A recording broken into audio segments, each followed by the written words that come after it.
All right, today we're diving into something pretty huge. One of the most ambitious climate policies you'll find anywhere on the planet, actually. It's India's brand new carbon credit trading scheme. And the idea behind it? Well, it's pretty revolutionary. What if you could put a price tag on pollution itself and then create a massive nationwide market to trade it? It's a huge experiment, so let's break down exactly how it's all supposed to work. And really, this is the big question, isn't it?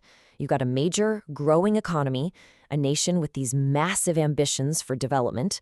Can you really fight climate change by, well, creating a new market? India is placing a massive bet here. They're betting that the answer is a resounding yes, and that this new market could be the key to unlocking truly sustainable growth. Okay, so to get our heads around this, we're going to break it down into 5 simple parts. We'll start with the challenge India is facing. Then we'll look at what this new market actually is. After that, we'll get into the nitty-gritty of how it works. We'll also cover which industries are involved. And finally, we'll see how this whole thing fits into India's much bigger climate strategy. Sound good? Let's get into it. So, first things first, why even do this? Well, this whole policy didn't just appear out of nowhere. It's a direct answer to a huge national challenge. How in the world do you decarbonize an economy that's growing as fast as India's? It's all rooted in the country's international climate promises, and honestly, it's becoming a real cornerstone of its entire green mission. And this is what's really driving everything: 45%. Under the Paris Agreement, India has promised to cut its emissions intensity, which is basically how much carbon it emits for every bit of economic growth, by a staggering 45% by 2030. Now, when you have a goal that big, that ambitious, you can't just tweak things here and there.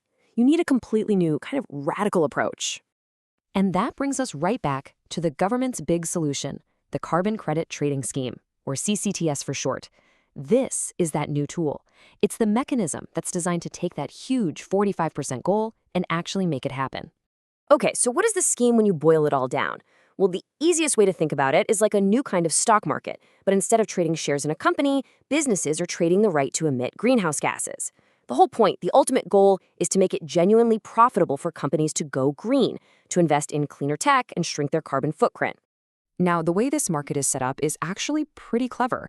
It's split into 2 main parts. First, you've got the compliance market. This one is mandatory. It's for the country's biggest industrial polluters. They don't have a choice, they have to be in it. Then, you've got the voluntary market.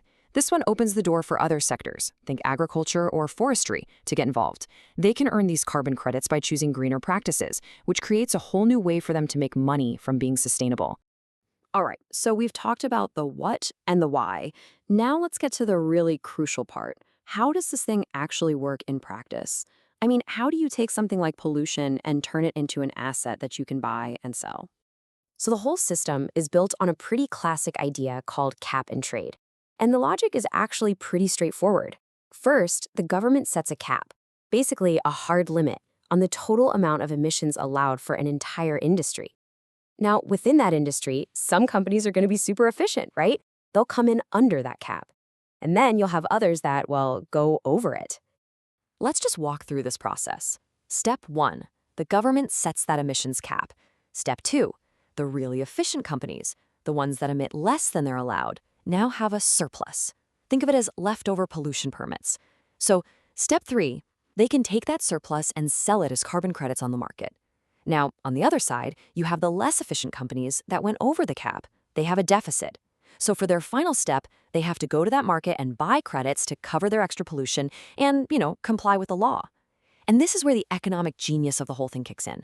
Over time, it's designed to become cheaper to just invest in cleaner technology than it is to keep buying these credits year after year. So to make this feel a bit more real, what exactly is one carbon credit? Well, every single credit that gets traded represents 1 metric ton. That's 1,000 kilograms of CO2 that has been saved or offset. It's basically a standardized unit of pollution that's now been turned into a commodity, something you can buy and sell. Okay, so we know how it works. But who exactly has to play in this new market? Which industries are the ones being told, here is your new carbon budget? Well, the scheme is really targeting the industrial heavyweights, the big guns. We're talking about those foundational sectors like aluminum, cement, iron and steel, and of course, thermal power plants. But it also includes textiles, petrochemicals, and refineries. I mean, these are the industries that have traditionally powered India's economy. And now they're being asked to lead its green transition. It's a huge shift. And make no mistake, the clock has officially started ticking. The financial year 2023-24, that's the baseline. So all the reduction targets from here on out, they're all going to be measured against what happened in that year. And this gives you a little peek at what some of those initial targets look like. And you can see right away they're not the same for everyone. The pulp and paper industry, for example, has a pretty steep target, a 7.15% reduction over just 2 years. Aluminum is a bit lower at 5.85%. And this tailored approach is really important. It shows they understand that the journey to get cleaner isn't going to be the same for every single industry.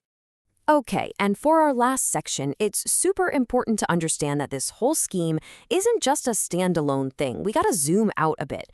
It's really the newest and maybe the most powerful piece of a much, much bigger puzzle of climate policies in India. In fact, you can think of it as an evolution of an older program called the PAT scheme. But there's a really crucial difference between the two. The old scheme, it was all about energy efficiency. Success was measured in things like tons of oil saved.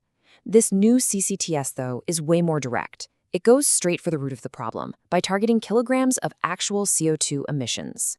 And like I said, the CCTS isn't going alone. It's plugged into this whole ecosystem of green initiatives. Things like renewable energy certificates, the country's big climate pledges, its NDCs, and even programs like Mission Life, which is all about encouraging more sustainable lifestyles. It's all connected, and it sends a really clear signal that this is a broad, multi-front strategy. So, there you have it. The scheme is ambitious, it's comprehensive, and it's happening right now. But it all comes back to that one big question we started with. Can a market, a human-made system of buying and selling, really solve a planetary problem this huge? Will this be the engine that truly drives India's green transition forward and helps it hit those critical 2030 goals? Well, for that, I guess only time will tell.